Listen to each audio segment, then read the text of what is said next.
you came to the crib, Phil's crib, where he shares his opinions on random topics. And now, here's your host, Phil.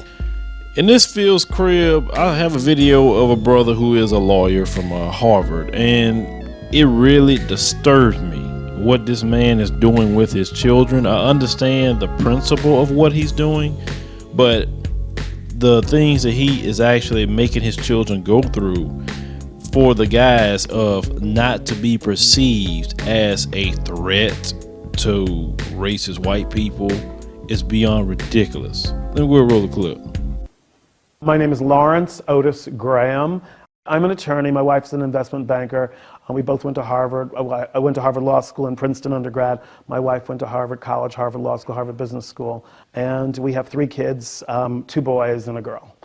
For us, I think it was when the Trayvon Martin incident happened, when he was shot, because we thought our boys could have been in the very same circumstance, that could easily be our own sons. So that's when we realized we had to have the conversation. We are black, we're black, but we have to address it in certain ways by making sure that we're wearing clothes that are not ones that suggest that we are part of the criminal element, as people would say. It's no hoodies, it's no dark clothes. My boys know that they've got to be khaki pants. We don't do sweatshirts with words and names on them. This is really casual for them. They don't do the t-shirt thing. And when it comes to jackets, raincoats, this is the only time you're going to see a hood in our house is on a raincoat or a winter jacket. It's no colored high tops. It's loafers, it's white tennis sneakers. It's not carrying anything in your hand after sundown that could be misconstrued as a weapon. It's also making sure that when they go to stores, they get receipts. That they walk in, they make eye contact and nod and smile to the shop owner. They make sure that their bags are zipped and left in the car or outside the store. It's also making sure that they never run when in the presence of a police officer unless it's very apparent that they're dressed for jogging. They don't go out after sundown. My younger son said, "You're taking the fun out of being a black kid," but it just knows it's necessary. And once again, it's not because we're trying to make them white. It's just the whole issue of we don't want them to be profiled. My children are surrounded by black role models, and we wanted our children to know this is what black people can become, and we're holding them at the same high standard. My biggest fear for my black boys is I don't want them shot, I don't want them tasered. It's as simple as that. It's no longer even an issue of I wanted them to be treated with the same respect and dignity of other kids that are not black, that are their age. It's just, I want to keep them alive. What his son said was spot on. He says, "You're taking the fun out of being a black kid." The dad is saying, "Listen, I want you to stay alive, so let me assimilate my children to be exactly what Fox News Channel says that black kids should be like." They cannot, listen, you saw that man. They can't wear t-shirts with writing on it. Wow. They can't wear a hoodie. They can't wear tennis shoes that got color on it. I mean, they have to dress like Carlton Banks literally every single day.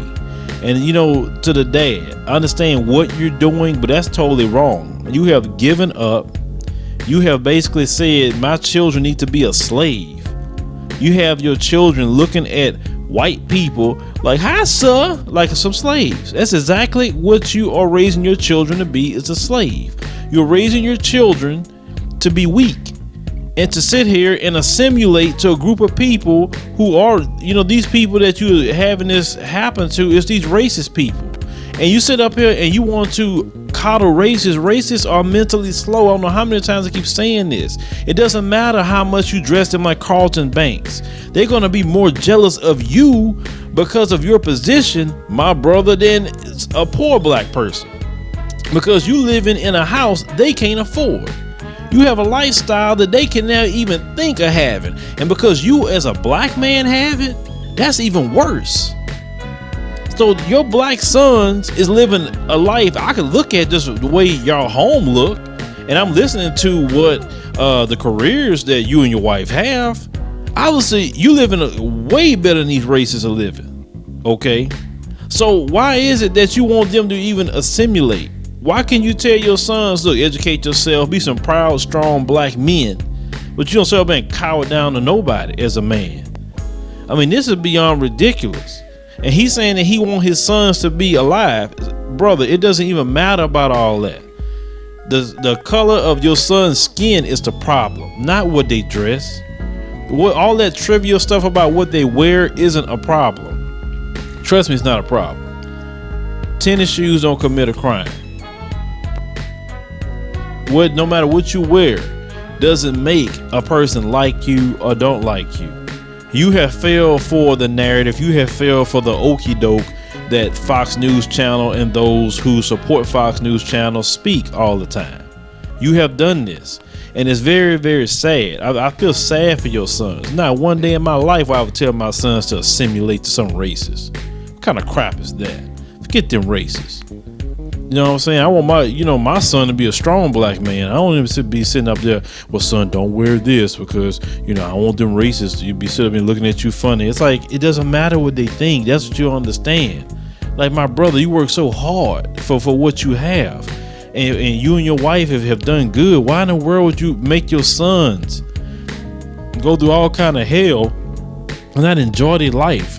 The first thing your sons are going to do when they get away from you is go get those clothes, because man, it's clothes.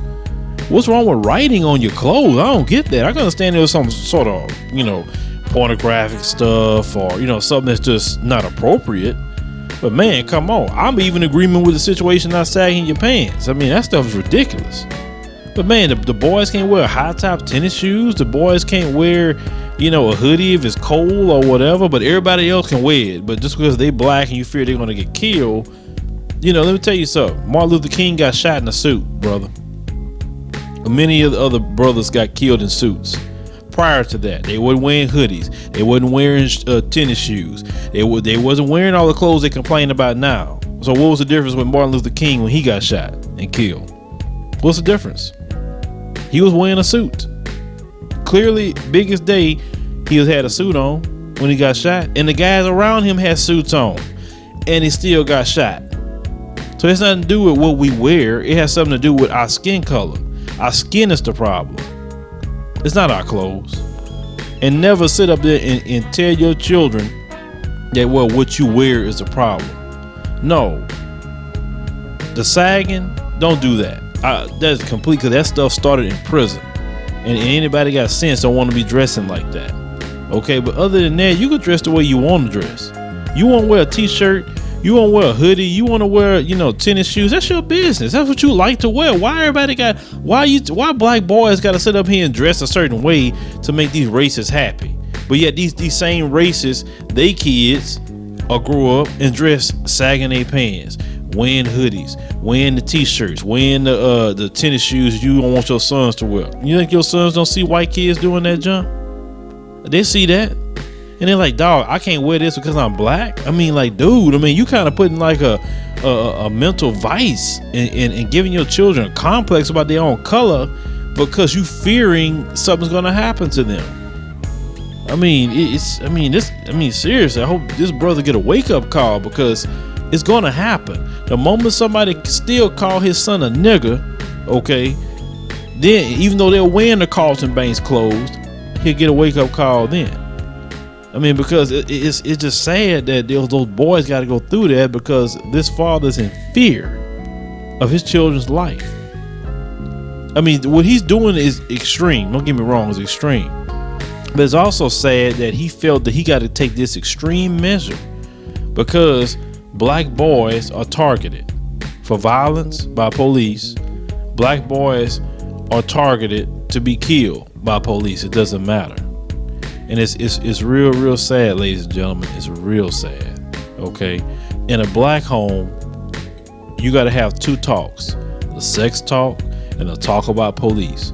Everybody else's house, they just talk about sex. Because when you have a son, you have to discuss the police. It's just bottom line. You would do your children a disservice if you do not discuss the police and how to try to conduct yourself a certain way not to get shot in your head.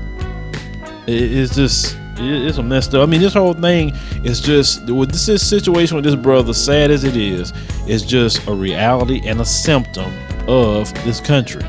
But we discuss this stuff, We're race baiting. That brother's highly successful. He wasn't a quote unquote thug talking, correct? He went to Harvard. Him and his wife went to Harvard. Went to Princeton for his undergrad.